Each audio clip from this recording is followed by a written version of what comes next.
किया गया है, तैनात कर दिया गया। बहुत शुक्रिया हमारे साथ जुड़ने के लिए और तफसीलात फराहम करने के लिए। समीर, इस वक्त दूसरी बड़ी खबर आ रही है जो कि कश्मीर के हालात के ताल्लुक से है। कश्मीर में हालात साजगार हो गए हैं, इस वक्त की बड़ी खबर आपको दे रहे हैं।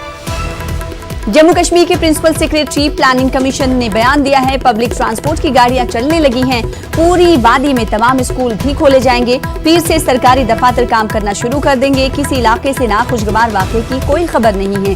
तो कश्मीर में हालात साजगार हैं, धीरे धीरे हालात मामूल पर लौटते हुए दिखाई दे रहे हैं। आज का दिन जो है वादी कश्मीर के लोगों के लिए कदरे राहत भरा रहा, क्योंकि मरहलेवार तरीके से कई इलाकों में आज फोन की घंटियां, landline phone, BSNL landline phone की घंटियां बजनी शुरू हो गई हैं। इस बीच जम्मू कश्मीर के प्रिंसिपल सेक्रेटरी प्लानिंग कमीशन का बयान सामने आया है। उन्होंने कहा है कि पब्लिक ट्रांसपोर्ट की गाड़ियां सड़कों पर दिखाई दे रही हैं दौड़ती हुई, पूरी वादी में तमाम स्कूल भी पीर से खोले जाने वाले हैं और साथ ही साथ पीर से सरकारी दफातर काम करना शुरू कर देंगे, जिसके लिए पब्लिक ट्रांसपोर्ट, सरकारी ट्रांसपोर्ट का भी इंतजाम किया जाएगा कि वो तमाम मुलाजमीन को दफातर तक ले जाएं। किसी इलाके से उन्होंने साथ ही कहा कि नाखुशगवार वाकये की कोई खबर नहीं।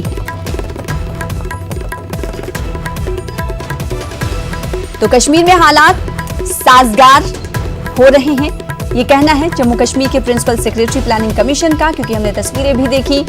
कई मकामात ऐसे हैं वादी के जहां पर खारदार तारों को हटा लिया गया है और साथ ही साथ कई इलाके ऐसे हैं जहां पर आज से लैंडलाइन फोन की सहूलियात मैसर भी की जा रही हैं, यानी मरहलेवार तरीके से फोन की घंटियां बजनी शुरू हो गई हैं। साथ ही साथ इंतजामिया का ये भी कहना है, सरकार का ये कहना है कि जैसे सूरत हाल मामूल पर लौटती हुई दिखाई देंगी, तमाम खिदमात बहाल कर दी जाएंगी, सहूलियात बहाल कर दी जाएंगी। इस बीच कल ये भी फैसला लिया गया कि पूरी वादी में तमाम स्कूल खोले जाएंगे और ये स्कूल पीर के रोज से खुल जाएंगे, साथ ही पीर से सरकारी दफातर काम करना शुरू कर देंगे। एडिटर शैलेंद्र वांगू हमारे साथ दिल्ली से जुड़ रहे हैं, उनका रुख करेंगे। शैलेंद्र, आपने उस वक्त वादी का रुख किया और वहां पर जायजा लिया जब खारदार तार और कमोबेश एक दो लोग ही सड़कों पर दिखाई दे रहे थे। आज की तस्वीरें ऐसी हैं कि लोगों की चहलकदमी थोड़ी बहुत जरूर दिखाई दे रही है और कई जगह ऐसे हैं जहां से खारदार तारें हटा ली गई हैं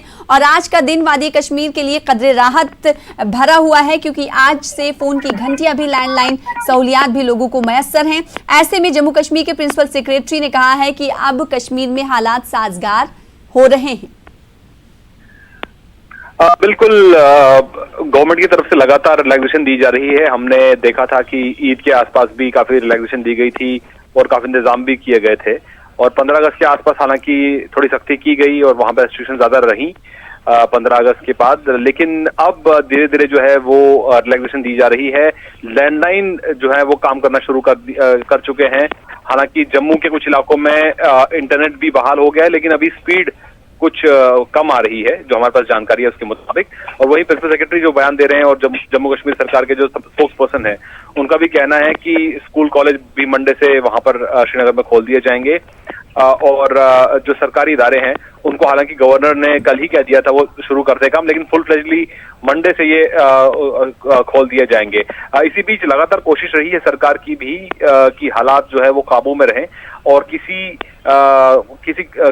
कोई बुरी घटना ना हो, इसके लिए भी प्रिवेंटिव मेजर्स लिए गए थे। और कल जिस तरह से UNSC में भी जब इस पूरे मामले को लेकर चर्चा हुई थी, कश्मीर के मुद्दे को लेकर, जो चीन जो मुद्दा लेकर गया था UNSC में, उसके बाद जो इंडिया के रिप्रेजेंटेटिव हैं सैयद अकबरुद्दीन, उन्होंने भी ये बात कही थी कि कश्मीर में जो भी कदम उठाए गए वो प्रिवेंटिव मेजर्स है ताकि किसी जान माल का नुकसान ना हो।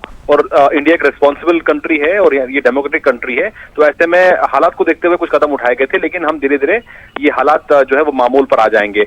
इसी बीच आपको ये भी बता दें कि सरकार की तरफ से भी, स्टेट गवर्नमेंट की तरफ से भी जल्द ही 370 को हटाने के जो फायदे हैं उस पर तफसीली जानकारी आवाम तक पहुंचाई जाएगी रेडियो, टीवी, अखबारों के जरिए, और ये समझाया जाएगा कि किस तरह से 370 के हटने से जम्मू कश्मीर की आवाम को और लद्दाख की आवाम को फायदा होगा। और इसके साथ साथ ही जो वहां पर जो अधिकारी हैं स्टेट गवर्नमेंट के, वो 20 फैमिलीज से टच में जाएंगे, उनको भी वो पर्सनली समझाएंगे कि इस कदम का आखिर फायदा क्या है। बेहद शुक्रिया शैलेंद्र वांगू हमारे साथ जुड़ने के लिए, तफसीलात फराहम करने के लिए। तो कश्मीर में हालात साजगार